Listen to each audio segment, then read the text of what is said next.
कल्पना कीजिए, अगर एक ही सेकंड में पूरी धरती हिलने लगे, आसमान में आग का गोला उठे और दुनिया की सबसे बड़ी ताकतें अचानक डर जाएं। 18 मई 1974 की दोपहर राजस्थान के पोखरण रेगिस्तान में ठीक 3:45 पर कुछ ऐसा ही हुआ। रेगिस्तान की शांत रेत के नीचे छिपा था एक ऐसा रहस्य जिसे दुनिया की सबसे ताकतवर खुफिया एजेंसियां भी नहीं पकड़ पाईं। और जैसे ही बटन दबाया गया, धरती कांप उठी। आसमान में धूल और आग का विशाल गुब्बार उठ गया। यह कोई साधारण धमाका नहीं था, बल्कि वह पल था जब भारत ने दुनिया को बता दिया कि अब वह भी परमाणु ताकत बन चुका है।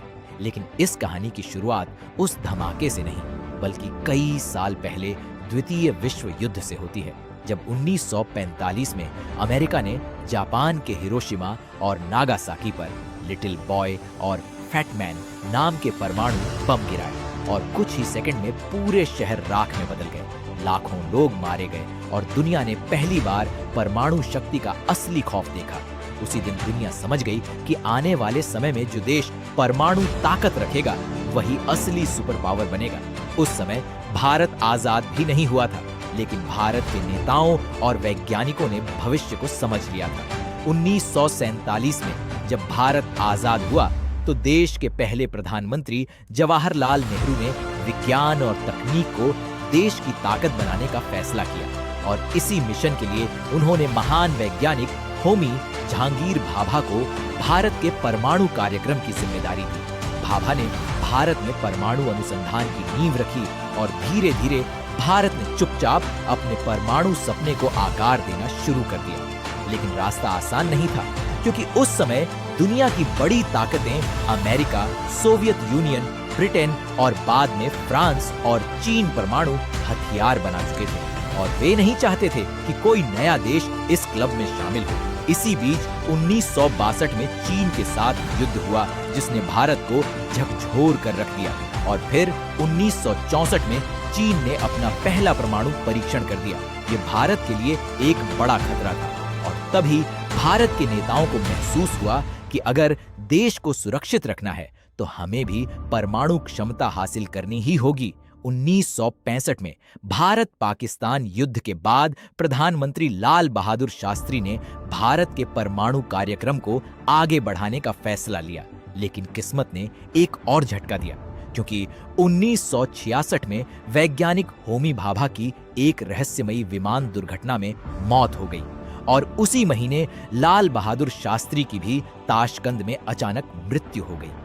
ऐसा लगा जैसे भारत का परमाणु सपना यहीं खत्म हो जाएगा। लेकिन भारत के वैज्ञानिकों ने हार नहीं मानी और इंदिरा गांधी के नेतृत्व में गुप्त रूप से परमाणु परियोजना आगे बढ़ती रही।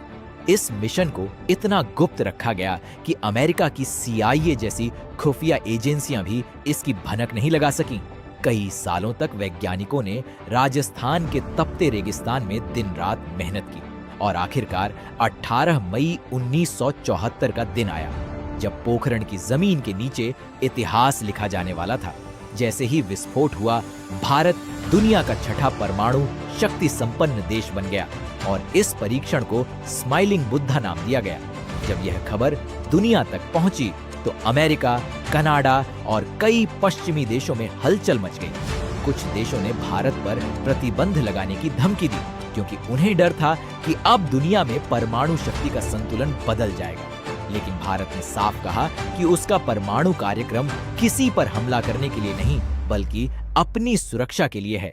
इसके बाद भी भारत ने अपने परमाणु कार्यक्रम को चुपचाप मजबूत किया और फिर 1998 में एक बार फिर दुनिया हैरान रह गई, जब राजस्थान के उसी पोखरण रेगिस्तान में भारत ने लगातार 5 परमाणु परीक्षण कर दिए। इस मिशन को ऑपरेशन शक्ति कहा गया और उस समय देश के प्रधानमंत्री अटल बिहारी वाजपेयी थे, जबकि वैज्ञानिकों की टीम का नेतृत्व डॉक्टर APJ अब्दुल कलाम कर रहे थे। 11 मई और 13 मई 1998 को हुए इन परीक्षणों ने पूरी दुनिया को चौंका दिया। अमेरिका, जापान और कई यूरोपीय देशों ने भारत पर आर्थिक प्रतिबंध लगा दिए, लेकिन भारत अपने फैसले पर अडिग रहा, क्योंकि यह कदम देश की सुरक्षा के लिए जरूरी था। आज भारत दुनिया की बड़ी परमाणु शक्तियों में गिना जाता है और इसके पीछे दशकों की मेहनत, वैज्ञानिकों का साहस और नेताओं की दूरदृष्टि छिपी है।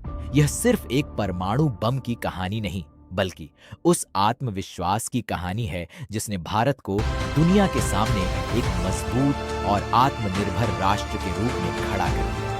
अगर आपको ऐसी सच्ची घटनाओं से प्रेरित सस्पेंस स्टोरीज पसंद हैं, तो वीडियो को लाइक जरूर करें और चैनल को सब्सक्राइब करें, क्योंकि अगली कहानी इससे भी ज्यादा खतरनाक होगी।